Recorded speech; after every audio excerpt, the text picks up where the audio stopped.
현대중공업도 14척의 인수영서를 체결했다는 소식이 전해졌습니다.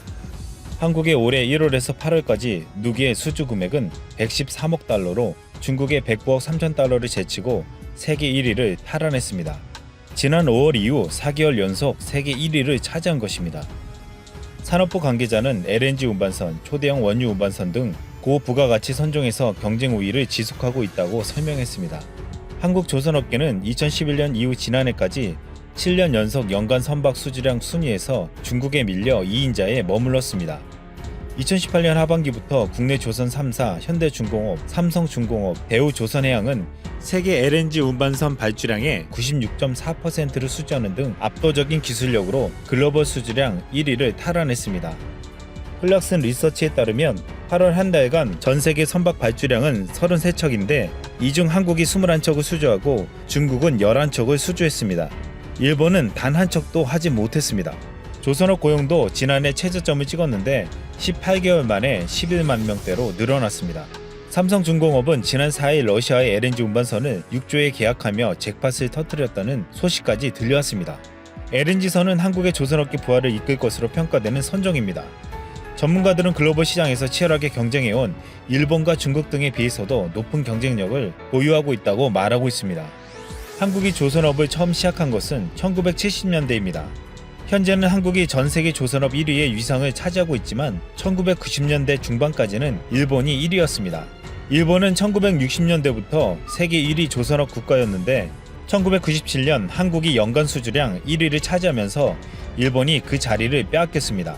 또한 일본은 오일 쇼크와 플라자 합의를 겪으면서 엔고 현상으로 인해 글로벌 가격 경쟁력이 떨어졌습니다. 한국의 조선업계는 처음에는 저임금을 무기로 하였으나 도크가 아닌 육상에서 배를 건조하여 진수시키는 등 여러가지 신공법을 개발하면서 생산성에서도 일본을 압도했습니다. 한국의 조선업은 일본의 항복으로 2000년대 들어 1위 자리에 오르자마자 중국의 강력한 도전을 받게 됩니다. 중국은 저가 대량 생산 정책으로 조선소를 거의 마구잡이식으로 증설했습니다. 하지만 중국의 조선소들은 국가의 금융 지원에 의지해 낮은 인건비들을 통한 벌크선 등 저부가 선박 시장은 쉽게 장악할 수 있었지만 기술 진입 장벽이 높은 고부가 선박 시장에서는 기술력 부재의 한계를 드러냈습니다. LNG선은 액화기체를 장거리 운송하는 수단이기 때문에 가스의 장기 보관 등에 있어 고도의 기술력이 필수적이었는데 최근까지 선두를 달렸던 중국에서 건조된 LNG 선박들에게서 기계적인 결함이 나타나면서 한국의 기술력에 대한 신뢰가 더 높아지고 있습니다. 또한 중국 배는 고장이 안 나는 배가 거의 없을 정도로 제조하자와 고장으로 선박 제조 보험료를 청구하는 선박의 80%가 중국 제조 선박이었습니다. 인하대 조선해양공학과 교수는 현 상황은 이렇게 말했습니다.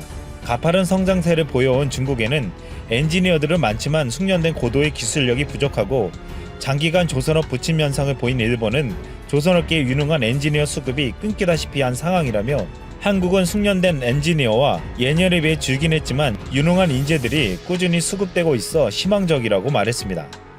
최근 한국은 전세계 조선업의 경쟁자들을 두렵게 하는 소식을 발표했습니다. 현대중공업 그룹의 한국조선해양이 대우조선해양을 인수해 합병하겠다는 것입니다. 한국조선해양과 대우조선해양이 합병이 이뤄지면 전세계 조선업 점유율이 21.2%까지 올라갑니다. 이는 전세계 선박의 5분의 1을 차지하는 규모로 3위인 일본의 이마바리 조선소보다 3배가 넘는 규모가 됩니다. 일본은 지난해 11월 30일 세계무역기구의 한국 정부의 조선업 구조조정 대책을 문제 삼았습니다. 지난 6월 19일 사이토 유지 일본 조선공업회 회장은 압도적인 조선그룹의 탄생은 위협적이라며 각국의 공정당국이 그냥 지켜보지는 않을 것이라고 말했습니다. 하지만 일본은 합병을 반대할 명분이 없어 어쩔 수 없이 세계 1위 조선소 탄생을 볼 수밖에 없다는 분석이 나오고 있습니다. 최근 전 세계적으로 대규모의 LNG 개발 프로젝트가 진행되면서 한국 조선소들에게 큰 기회가 오고 있습니다. LNG선은 고도의 기술이 필요해 전 세계로부터 1인자로 인정받은 한국의 실력을 증명해주고 있습니다. 안녕하세요, 트리블티브. 오늘은 IMF의 폭탄 발언에 일본 국민들이 이성을 잃은 이유라는 주제로 이야기해보겠습니다. 국제통화기금 IMF에서 일본 국민들이 용납하기 매우 어려운 제안을 해서 논란이 되고 있습니다. 재정이 파탄날 수 있기 때문에 국가의 부도 위험이 올라가며 결국 그것이 국민에 그대로 전가되는 것인데요. 바로 그것은 일본이 약 10년 내로 소비세를 15%로 올리지 않으면 국가 재정이 고갈된다는 것입니다. 무려 지금보다 5% 이상 인상을 해야 한다는 것으로 안 그래도 일본 내부에서는 반발이 매우 심한 상태죠. 아베 내각은 기존의 8%에서 10%로 전격 소비세를 인상하면서 많은 월급 생활자들은 크게 놀랐습니다. 그들은 일본 기업들은 급여를 움켜쥐고 있다라는 표현을 쓰며 급여는 그대로고 세금만 는다고 불평합니다. 일부 온라인 토론에서는 일본은 지독히 급여가 낮은데 한국과도 비교를 하면서 토요타와 같은 최상급 기업은 한국의 삼성보다도 급여가 낮으며 심지어 중국의 화웨이와 같은 기업보다도 돈을 안 준다는 불평도 제기했습니다. 게다가 각종 부담할 세금은 늘어만 간다고 하면서 특히 젊은이들은 우려를 더하고 있습니다. 최근 일본 후생성은 47만엔 이상 고소득 월급자의 연금을 감액하는 기존 방안을 51만엔으로 상향 조정하려고 진행 중에 있습니다. 이러한 것은 결국에는 젊은 사람들이 나중에 국민연금을 더 내야 한다는 것으로 귀결되는 것이죠. 짐 로저스는 일본의 젊은 세대가 과도한 국가 빚으로 고통받을 것이라며 정부의 관련 대책이 없다고 비판한 바 있습니다. 이와 같이 기존의 각종 세금이 올라가는 데다가 IMF까지 나서서 소비세를 15%로 올리라고 부채질을 하는 것입니다. IMF는 그런데 여기서 멈추지를 않고 일본 정부는 최종 2050년까지 소비세를 20%로 올려야 한다고 주장합니다. 이와 같은 사실은 일본 온라인상에도 급속히 공유되며 IMF가 내정 간섭을 한다며 불쾌해하기도 하며 일본 재무부가 일본에 무슨 일을 저지르고 있는지 모르나 전 세계적 경고음이 울린다며 우려를 자아내기도 합니다. 실제 국제신용평가사 피치는 일본의 국가신용도를 한국보다 2단계가 낮은 A를 매기기도 했습니다. 한국은 AA- 등급으로 전망이 안정적인 반면에 일본은 국가부채나 무역 분쟁 등 위험 요소가 많다고 평가했습니다. 이미 작년 말 기준으로 일본의 국가부채는 1경 2천조 원이 넘어가며 국가부채가 전세계 최고 수준을 기록하고 있는데 일본 정부는 아베노믹스와 더불어 늘어가는 빚을 전혀 제어하지 못하고 오히려 돈을 찍어내고 있는 것입니다. 따라서 일본 정부는 재원 확보가 절실하여 결국에는 소비세를 인상할 수밖에 없었고 이러한 배경 중에 IMF가 일본 정부에 적극 소비세 인상을 권유한 것도 하나의 이유였던 것입니다. 그런데 소비세가 10%로 올라간 지 채 2달도 안 된 이 시점에 IMF는 이제는 10년 안에 15%로 올려야 하며 추후 20%까지도 소비세를 올리라고 종용하는 것이죠. 그만큼 일본 국가 재정이 불안정하며 세계적인 금융 불안이 일본으로부터 나올 수 있어 경고하는 것입니다. 그러나 일본 내부적으로도 이미 수차례 소비세를 인상할 때마다 일본 내수가 부진해지고 경기 침체도 온 데다가 아베 내각이 선거를 참패한 경험도 있었기 때문에 이러한 IMF 제안은 등골을 서늘하게 하는 것입니다.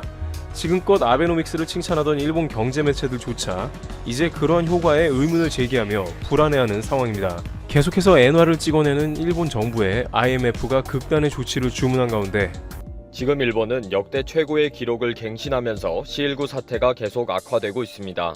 도쿄도에서 462명의 신규 최종 판정자가 나오는 등 전국적으로 모든 지자체에서 쏟아지고 있습니다. 8월 15일 추석 귀성도 자제할 정도로 사회가 불안한 상황인데 아베 정부가 그동안 회의를 거듭하던 대책이 발표되었습니다. 7월부터 상황이 좋지 않으니까 지난 28일에 현재 상황을 해결하기 위한 지표를 만들겠습니다. 라는 대책을 발표했습니다. 아베 정부가 뒤늦게 또 무슨 지표를 만들겠다는 대책에 대해 일본 국민들은 놀라워했습니다. 이제 와서 판단 기준이 되는 지표를 만들기로 한 것입니다.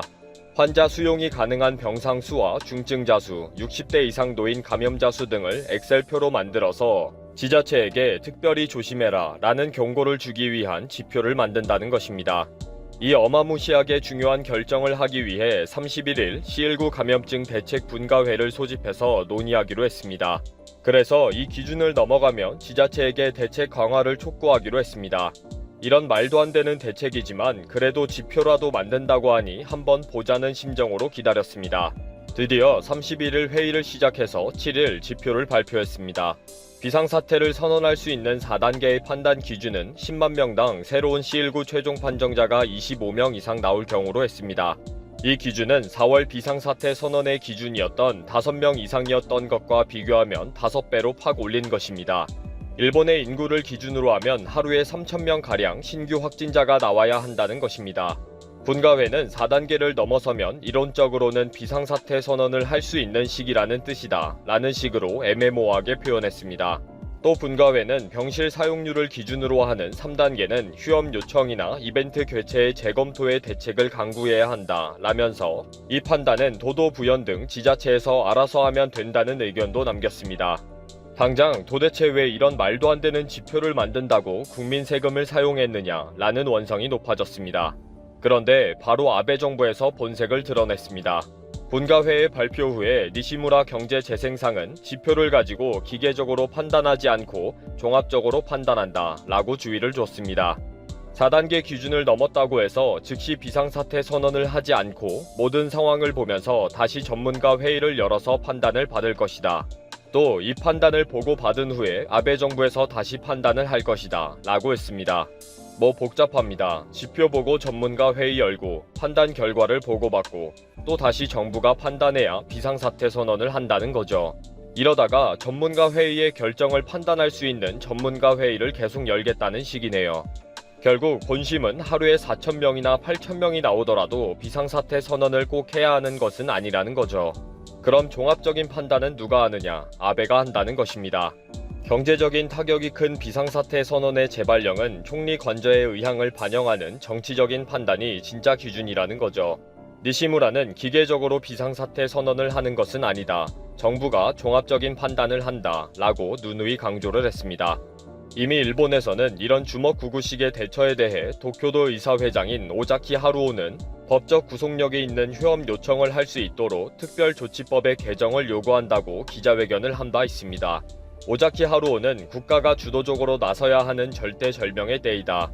일본 전역에서 집단 발생지가 생기고 있는 상황이기 때문에 반드시 단호한 대처가 필요하다 라고 요구한 것입니다. 이렇게 상황이 계속 악화되다 보니 새로운 대처 방침에 대한 고민이 필요한데 아베 정부는 법 개정은 안 하기로 했습니다. 대처 방침을 변경하려면 정부 대책본부를 열어야 하고 그렇다면 아베가 직접 나와서 기자회견을 해서 설명을 해야 합니다. 그렇다 보니 정부 내에서도 아베가 회견을 싫어하기 때문에 대처 방법에 대한 개정을 하지 않는 것이다 라는 후생 노동성 간부의 고백이 있었다고 합니다. 아베가 회견을 하기 싫어해서 국민들의 생명을 지키는 특별법을 개정하지 않는다는 것이 말이 되느냐는 말까지 나오고 있습니다. 지금 일본은 아무리 기준을 높여도 이미 상황이 심각하기 때문에 오사카와 아이치현, 오키나와 등은 비상사태 선언의 검토가 필요할 정도로 4단계에 해당이 됩니다.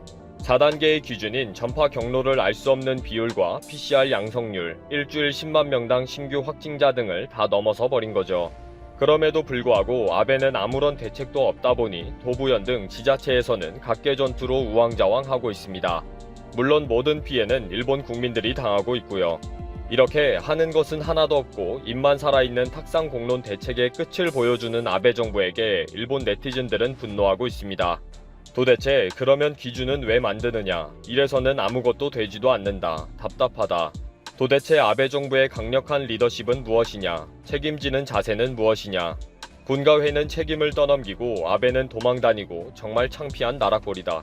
앞으로는 정부의 역할 같은 소리는 떠들고 다니지 말아라. 하는 일이 없다. 헌법도 과학도 의료도 뭐든지 왜곡하는 좀비 정치이다. 결국 이것이 아베 정권의 본색이다.